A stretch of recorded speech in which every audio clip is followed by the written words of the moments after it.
L'hôtesse a déplacé le vétéran gay de son siège minutes plus tard. Le pilote a stoppé le vol et a fait une annonce qui a changé la vie d'Alexandre pour toujours.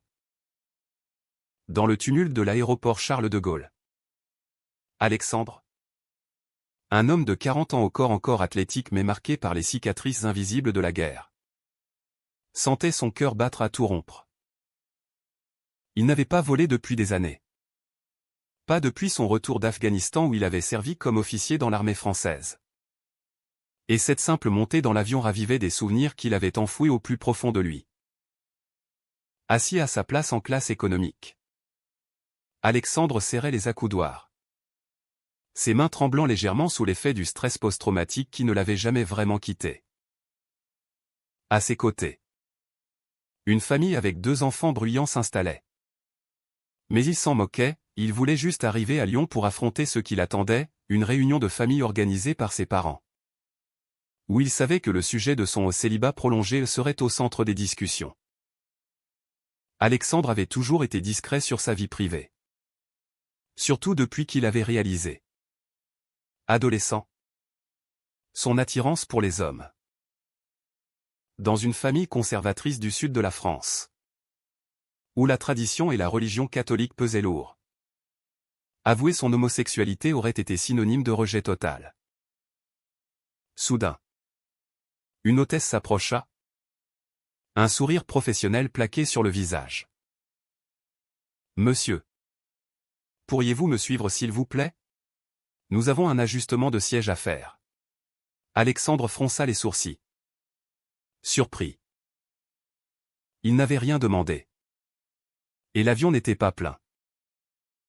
Mais il obéit. Traînant son sac à dos derrière lui. Elle le guida vers l'avant. En classe à faire.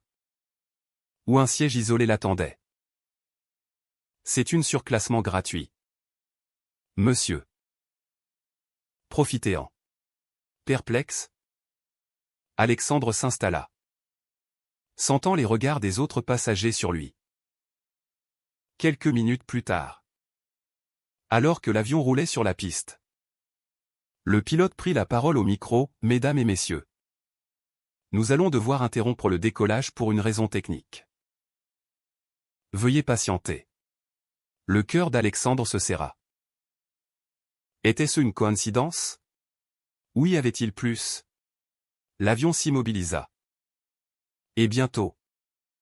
Un steward vint le chercher discrètement. Monsieur Lefebvre? Le pilote souhaite vous parler en privé. Alexandre se leva. Les jambes flageolantes. Et suivit l'homme jusqu'au cockpit. Là. Le pilote? Un homme d'une 50aine d'années au regard franc. Se tourna vers lui. Je m'appelle Julien Moreau. J'ai servi en Afghanistan moi aussi. Il y a 15 ans.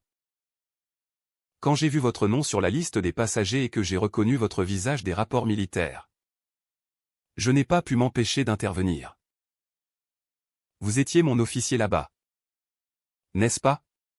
Vous m'avez sauvé la vie lors de cette embuscade près de Kaboul. Alexandre resta bouche bée. Les souvenirs affluèrent, la poussière. Les tirs. Le chaos. Oui. Il se rappelait vaguement ce jeune soldat. Julien. Qu'il avait tiré d'un véhicule en feu. Mais ce n'était pas le moment des retrouvailles. Pourquoi arrêter l'avion? Demanda-t-il d'une voix rauque. Julien sourit tristement. Parce que je sais ce que c'est que de cacher qui on est. J'ai vu sur votre profil, ne me demandez pas comment. Les compagnies ont accès à certaines infos, que vous êtes un vétéran. Et j'ai deviné le reste. L'hôtesse vous a déplacé parce que je l'ai demandé. Je voulais vous parler. J'ai moi-même lutté avec mon orientation sexuelle pendant des années dans l'armée. Et maintenant, je suis marié à un homme. Et je vis librement. Cette révélation frappa Alexandre comme un coup de poignard. Julien. Ce pilote confiant. Avait traversé les mêmes tourments? Ils parlèrent pendant que l'équipage simulait une réparation. Julien raconta son coming out difficile. Le rejet de sa famille militaire. Mais aussi la libération qui avait suivi. Vous allez à Lyon pourquoi? Une obligation familiale? Alexandre hocha la tête, avouant à demi-mot les pressions pour qu'il se marie. Qui le font d'une famille normale. Julien l'écouta. Empathique. Ne laissez pas la société vous dicter votre vie. J'ai failli me perdre là-dedans. Quand l'avion redécolla enfin. Alexandre était assis à l'avant. Mais son esprit bouillonnait. À l'atterrissage à Lyon. Julien lui glissa un numéro de téléphone. Appelez-moi si vous avez besoin de parler. Paris n'est pas si loin. Alexandre rentra chez ses parents. Une maison bourgeoise dans les collines lyonnaises. Où l'attendait son père. Un retraité strict. Sa mère pieuse. Et sa sœur cadette avec son mari parfait. Le dîner fut tendu dès le début. Alex, tu as 40 ans. Il est temps de penser à l'avenir, lança son père. Nous connaissons une jeune femme charmante. Fille d'un ami. Elle serait parfaite pour toi. Alexandre serra les dents. Sentant la bile monter. Combien de fois avait-il évité ces conversations? Mais ce soir-là. Les mots de Julien résonnaient en lui. Papa. Je ne suis pas intéressé par les femmes, murmura-t-il enfin. Le silence tomba comme une chape de plomb. Sa mère porta la main à sa bouche. Les larmes aux yeux. Qu'est-ce que tu dis? C'est une blague? Son père rougit de colère. Après tout ce que tu as vécu à la guerre. Tu nous sors ça? C'est une phase. Ou pire. Une faiblesse. La dispute éclata. Violente et douloureuse. Alexandre défendit son identité. Parlant de ses années de silence. De la peur du rejet. Mais ses parents, ancrés dans leurs valeurs traditionnelles, voyaient cela comme une trahison. Pense à la famille. À notre réputation, hurla son père. Alexandre quitta la table. Le cœur brisé. Et s'enferma dans sa chambre d'enfance. Là, il composa le numéro de Julien. Allô? C'est Alexandre. J'ai besoin d'aide. De l'autre bout du fil. La voix calme de Julien, racontez-moi tout. Cette nuit-là marqua le début d'une correspondance inattendue. Julien, basé à Paris, devint un confident pour Alexandre, qui luttait contre ses démons intérieurs. Alexandre confia ses peurs, la solitude. Le PTSD qui le réveillait en sueur. Les flashbacks des combats où il avait perdu des amis. Julien, de son côté, partagea ses propres batailles, un divorce forcé d'une femme qu'il n'avait jamais aimée. Imposé par sa famille. Avant de trouver le courage de vivre sa vérité avec son mari actuel. Un professeur d'histoire.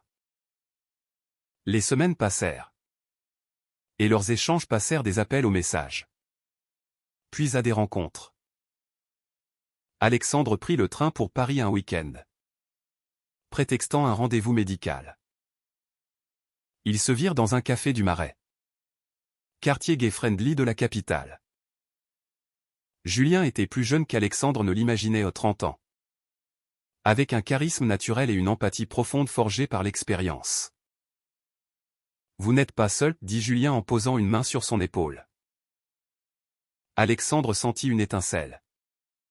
Quelque chose qu'il n'avait pas ressenti depuis longtemps, de l'attraction. Mêlée à de la gratitude. Mais cette proximité réveilla des conflits internes. Alexandre se sentait coupable, était-ce une trahison envers sa famille?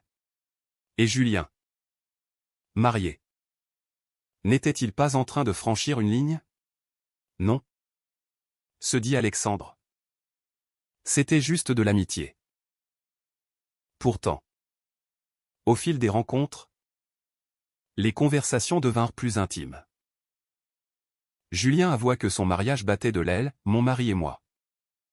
On s'aime. Mais la routine. Les pressions. Parfois. Je me demande si j'ai fait le bon choix. Alexandre. De son côté. Lutter contre l'idée de coming out total. Sa sœur l'appelait. Inquiète, maman pleure tous les soirs. Papa dit que tu nous détruis. Un soir. Après un dîner arrosé. Julien raccompagna Alexandre à son hôtel. À la porte. Un moment d'hésitation. Leurs regards se croisèrent. Et Alexandre sentit son monde basculer. Je ne sais pas ce que je fais, murmura-t-il. Julien recula. Moi non plus. Mais on ne peut pas ignorer ça. Ce fut le début d'une relation clandestine. Pleine de passion refoulée et de culpabilité. Alexandre rentrait à Lyon le cœur lourd. Mentant à sa famille sur ses voyages d'affaires. Les mois suivants furent un tourbillon d'émotions pour Alexandre. À Paris. Avec Julien. Il se sentait vivant pour la première fois depuis la guerre. Ils exploraient la ville ensemble, promenade le long de la Seine. Visite de musées où Julien expliquait l'histoire avec passion. Et des soirées dans des bars discrets où ils pouvaient être même sans jugement. Julien. Avec son métier de pilote. Avait une vie nomade. Mais il annulait des vols pour passer du temps avec Alexandre. Tu me fais revivre, avouait-il lors d'une nuit pluvieuse. Alors qu'il marchait sous un parapluie partagé. Pourtant. Cette idylle était entachée de mensonges. Julien n'avait pas dit à son mari. Marc. La vérité sur ses rencontres avec un vieux camarade de l'armée. Marc. Un homme doux et intellectuel. Sentait que quelque chose clochait. Tu es distant ces temps-ci, lui reprochait-il lors de leur dîner à la maison. Julien culpabilisait. Mais l'attraction pour Alexandre était trop forte. Alexandre. Lui. Affrontait des tempêtes familiales. Son père l'avait convoqué pour une discussion sérieuse. Assis dans le salon familial. Entouré de photos de famille idéalisées. Son père lança, « Nous t'avons élevé pour être un homme fort. Pas pour ça. Si tu continues, tu n'es plus le bienvenu ici. » Alexandre tenta de raisonner, « Papa. Ce n'est pas un choix. C'est qui je suis. » Mais les mots tombèrent dans le vide. Sa mère, entre deux sanglots, ajouta, « Pense à Dieu. À l'Église. L'homosexualité est un péché. » Ces paroles ravivèrent chez Alexandre des doutes profonds. Était-il en train de détruire sa famille pour une relation naissante? Et Julien? Valait-il le risque? De retour à Paris. Il confia ses tourments à Julien lors d'un week-end volé. Je me sens comme un traître, dit-il. Les yeux baissés. Julien le serra dans ses bras. Nous sommes tous des traîtres à un moment donné. Quand on choisit l'amour vrai contre les attentes des autres. Mais la société française. Malgré ses avancées, le mariage pour tous depuis 2013 n'était pas exempt de préjugés. Alexandre, en tant que vétéran, craignait le regard de ses anciens collègues. Lors d'une réunion d'anciens combattants à Lyon, un ami d'enfance lança une blague homophobe sur ces PD qui polluent l'armée. Alexandre se tut. Mais intérieurement, il bouillonnait. Cela renforça sa détermination. Mais aussi sa peur. Julien, de son côté, affrontait des tensions au travail. Un collègue pilote, conservateur, avait entendu des rumeurs sur son mariage gay et le harcelait subtilement. Attention, Julien. La compagnie n'aime pas les scandales. La crise éclata quand Marc découvrit des messages sur le téléphone de Julien. Une dispute violente s'ensuivit dans leur appartement haussmannien. « Qui est cet Alexandre ?»« Un amant » hurla Marc. Les larmes aux yeux. Julien. Acculé. Avoua tout, la rencontre fortuite. L'attraction irrésistible. Les sentiments naissants. Marc. Dévasté. Claqua la porte. C'est fini entre nous. Julien appela Alexandre en pleurs. J'ai tout perdu. Mais je ne regrette pas toi. Alexandre. À Lyon. Sentit son monde s'effondrer. Était-ce sa faute? Avait-il poussé Julien à la trahison? Pour compliquer les choses.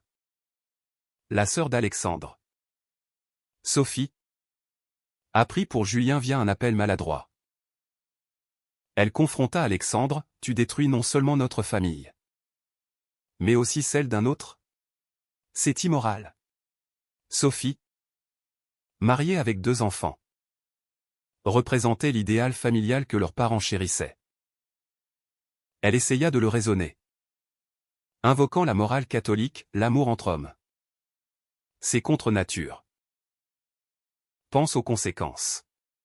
Alexandre, pour la première fois, explosa, et mes souffrances. Alors, j'ai servi mon pays, risqué ma vie. Et je n'ai pas le droit à l'amour? Cette confrontation marqua un tournant. Alexandre décida de quitter Lyon pour Paris, louant un petit appartement dans le 11e arrondissement. Il trouva un emploi comme consultant en sécurité, utilisant son expérience militaire. Julien, après une séparation douloureuse avec Marc, emménagea temporairement chez un ami. Leur relation s'approfondit. Mais les ombres du passé planaient. Julien luttait avec la culpabilité, « J'ai trahi Marc. » Était-ce le bon choix? Alexandre, hanté par le rejet familial, recevait des lettres de sa mère, « Reviens à la raison. Mon fils. Dieu te pardonnera. » Un soir, lors d'une promenade nocturne aux Tuileries, Julien posa la question fatidique, « Veux-tu qu'on essaie vraiment? » Tous les deux. Alexandre hésita. Les enjeux étaient énormes, perdre sa famille pour de bon, affronter les jugements sociétaux, et risquer une nouvelle blessure. Mais en regardant Julien, il vit un avenir possible. Oui, répondit-il. Pourtant, ce oui était teinté d'incertitude. Bientôt, les rumeurs atteignirent l'entourage d'Alexandre. Un cousin conservateur posta sur les réseaux sociaux un message virulent contre les homos qui salissent l'honneur familial.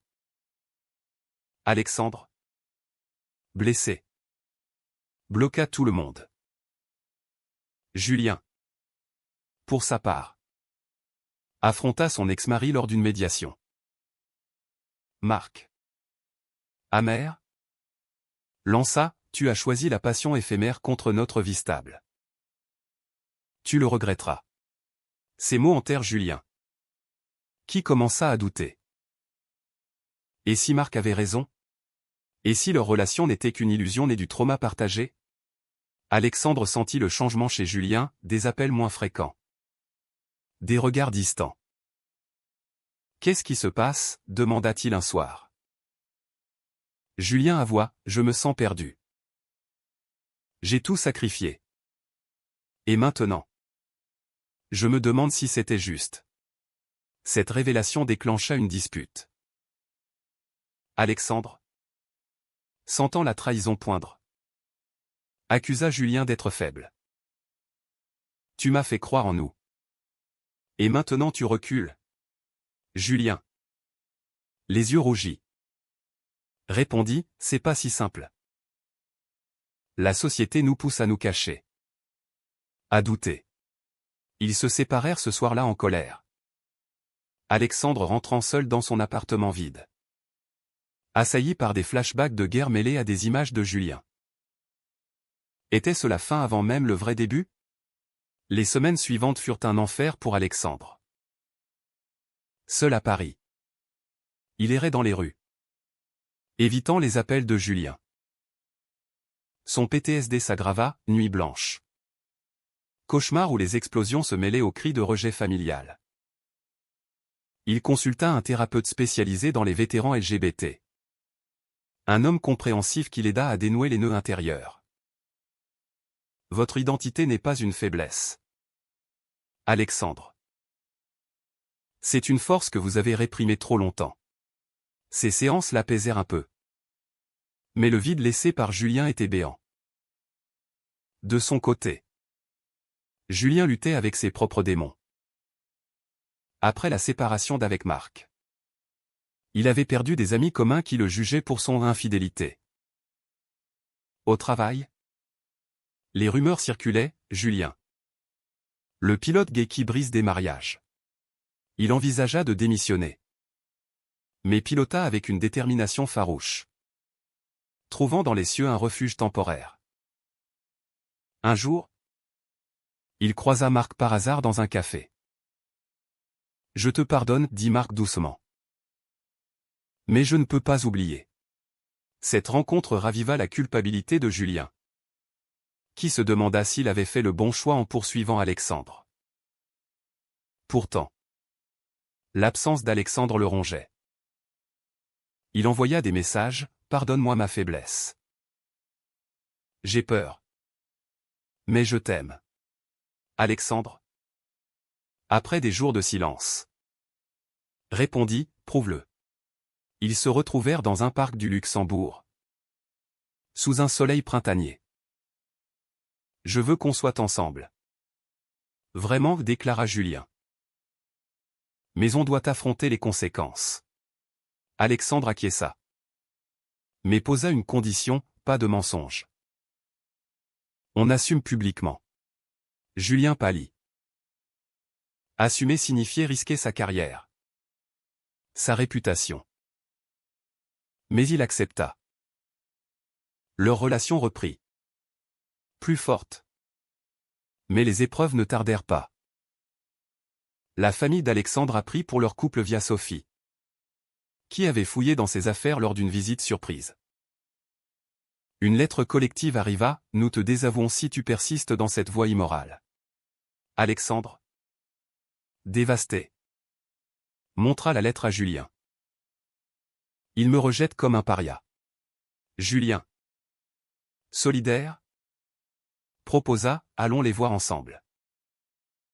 Montrons-leur que notre amour est réel. » Alexandre refusa d'abord, craignant l'affrontement, mais finit par céder. Le voyage à Lyon fut tendu. Assis dans le train, ils discutèrent stratégie, rester calme. Expliquer sans accuser. À l'arrivée, les parents d'Alexandre les reçurent froidement. Le père, les bras croisés, lança, « Qui est cet homme? Ton partenaire ?» Julien se présenta poliment, « Je suis Julien. Et j'aime votre fils. » La mère éclata en sanglots, « C'est contre tout ce qu'on croit. » La discussion vira au chaos. Le père invoqua la Bible, la tradition française, accusant Julien d'avoir corrompu Alexandre. Sophie, présente, ajouta, « Pensez aux enfants. À l'exemple que vous donnez. » Alexandre défendit leur amour, « C'est pas une corruption. C'est la vérité. J'ai souffert en silence pendant des années pour vous plaire. » Julien parla de son propre parcours. De la libération après le coming out. Mais rien n'y fit. Le père les chassa, « Sortez de ma maison. Vous n'êtes plus mon fils. Dehors. » Alexandre s'effondra en larmes. Julien le serra fort, « On a essayé. C'est leur perte. » Mais intérieurement, Alexandre se sentait brisé. Avait-il sacrifié sa famille pour un amour naissant? De retour à Paris. Les retombées sociétales s'intensifièrent. Un article dans un journal local lyonnais mentionna un vétéran gay déshonorant sa famille. Basé sur des ragots. Alexandre reçut des messages haineux en ligne. Des anciens camarades d'armée le contactant pour le critiquer. « Tu salis l'uniforme », écrivit l'un. Julien, de son côté, affronta une enquête interne à la compagnie aérienne après une plainte anonyme sur son comportement immoral. « Ça pourrait me coûter mon job », confia-t-il à Alexandre. Ces pressions testèrent leur couple. Lors d'une soirée, Julien craqua, « Peut-être qu'on devrait t'arrêter. C'est trop dur. » Alexandre, furieux, répliqua, « C'est ça. » Puis encore. La dispute escalada. Révélant des failles, Julien reprochait à Alexandre son pessimisme post-traumatique. Alexandre accusait Julien de superficialité. Ils se séparèrent à nouveau.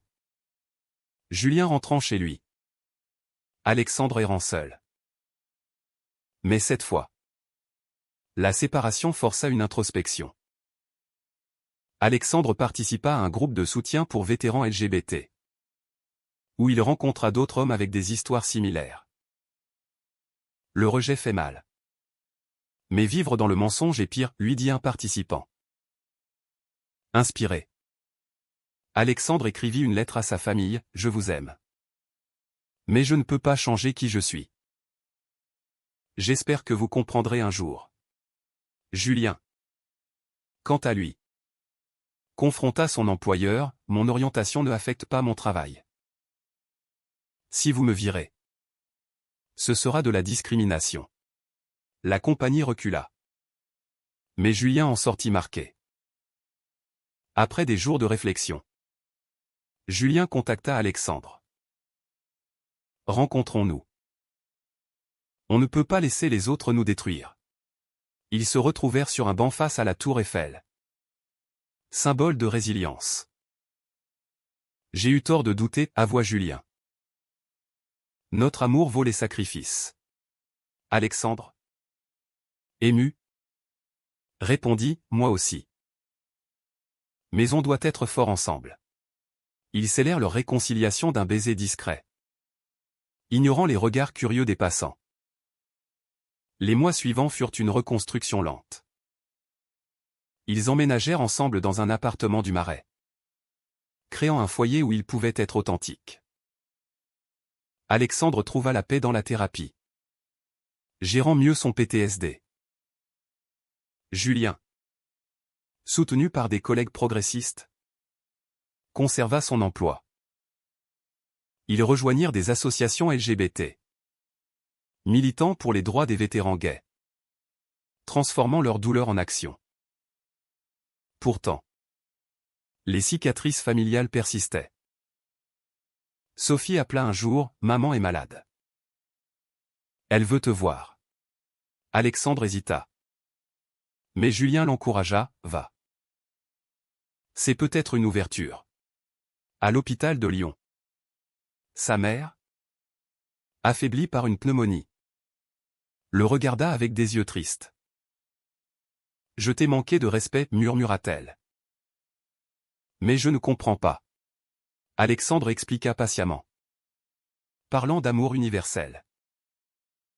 Son père, présent, resta silencieux, mais ne l'interrompit pas. Ce fut un premier pas fragile vers la réconciliation. Marc, l'ex de Julien, refit surface lors d'une rencontre fortuite. « Je suis heureux pour toi, » dit-il sincèrement. « J'ai trouvé quelqu'un moi aussi. » Cette closure apaisa Julien, qui put enfin lâcher la culpabilité. Leur couple s'épanouit, affrontant les défis sociétaux avec résilience. Lors d'une Pride à Paris, ils marchèrent main dans la main, symbolisant leur victoire sur les préjugés. Mais la vie n'était pas un conte de fées.